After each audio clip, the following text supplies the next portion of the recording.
కాళేశ్వరంపై కుట్రలు చేసి తెలంగాణ రాష్ట్రం తొలి ముఖ్యమంత్రి కేసీఆర్ గారిపై నిందలు వేసి డైవర్షన్ రాజకీయాలు చేస్తున్న కాంగ్రెస్ ప్రభుత్వానికి వ్యతిరేకంగా గౌరవ BRS party working president KTR గారి మరియు మాజీ ఎమ్మెల్యే శ్రీ చిట్టెం రామ్మోహన్ రెడ్డి గారి ఆదేశాల మేరకు నేడు ఆత్మకూరు మండలంలో గాంధీ చౌక్లో బీఆర్ఎస్ పార్టీ అధ్యక్షుడు రవికుమార్ యాదవ్ గారి ఆధ్వర్యంలో ధర్నా చేసి నిరసన తెలపడం జరిగింది.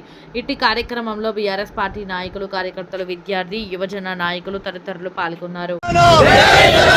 జై తెలంగాణ కేసీఆర్ గారి నాయకత్వం కేసీఆర్ గారి నాయకత్వం రేవంత్ రెడ్డి డౌన్ మధ్యలో పెట్టు. అసెంబ్లీలో సిబిఐ ఎంక్వైరీ చేయాలని, కేసీఆర్ పైన చేయాలని రేవంత్ రెడ్డి గారు ప్రకటించడం జరిగింది. దానికి నిరసనగా ఈరోజు ఆత్మకూరు మండలంలో చౌరస్తాలో ధర్నా కార్యక్రమం నిర్వహించడం జరిగింది. ఇది రాజకీయ కుట్రలో భాగంగానే కేసీఆర్ పై నీవు సిబిఐ ఎంక్వైరీ చేయిస్తున్నావు. 2 సంవత్సరాల కిందటి నుంచి నీవు ఘోష్ కమిటీ వేసి ఆ కమిషన్ ఏం చెల్లుబాటు చేయాలని ఈరోజు సిబిఐ ఎంక్వైరీకి నీవు చేయాలని కోరుతున్నావు. నీవు ఎన్ని జిమ్మికులు చేసినా, ఎన్ని చేసినా కేసీఆర్ గారే కఠిన ముద్యనాక బయటికి వస్తాడు.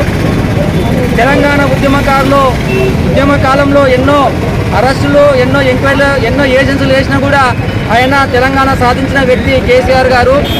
ఈరోజు తెలంగాణ వచ్చిందంటే, ఈరోజు నువ్వు ముఖ్యమంత్రి అయినావంటే కేసీఆర్ గారు ఉద్యమం చేసినందుకే తెలంగాణ రాష్ట్రం వచ్చింది. తెలంగాణ రాష్ట్రం వచ్చినందుకే నీవు ఈరోజు తెలంగాణ ప్రభుత్వానికి ముఖ్యమంత్రిగా వచ్చినావు. అది కేసీఆర్ గారి పుణ్యం వల్ల నువ్వు ముఖ్యమంత్రి అయినది ధ్యాస పెట్టుకోవాలి. నువ్వు ఎన్ని కేసులు వేసినా, ఎన్ని చేసినా ఏమీ కాదు. కాళేశ్వరం ప్రాజెక్టుల మేడిగడ్డ 2 పిల్లర్లు కుంగిపోతే నువ్వు మొత్తం కాళేశ్వరమే పోయిందన్నట్లా ప్రచారం చేస్తున్నావు. ఇక ఇప్పుడు కూడా 230 టీఎంసీ వాటర్ అక్కడ నీరు అక్కడ నిల్వ ఉంది. ఆ నిల్వ ఉన్నప్పుడు కొట్టుకుపోవాలి కదా. అలాంటిది ఏం జరగలేదు. 2 పిల్లర్లు మాత్రమే కుంగిపోయినవి. అది కూడా ఆ కుంగిపోవడానికి కారణం కూడా ఈ కాంగ్రెస్ ప్రభుత్వమే. అప్పుడు ఏందో బ్లాస్టింగ్ చేసిందని ఒక ఇది ఉంది, అపవాదం ఉంది. అందుకే ఆ ఎంక్వైరీలో ఇది కూడా ఎంక్వైరీ చేయాలని కోరుతున్నాము. నీవన్నీ చేసినా కూడా కేసీఆర్ గారు కఠిన ముద్దేలాగా వస్తారని నేను కోరుకుంటున్నాను.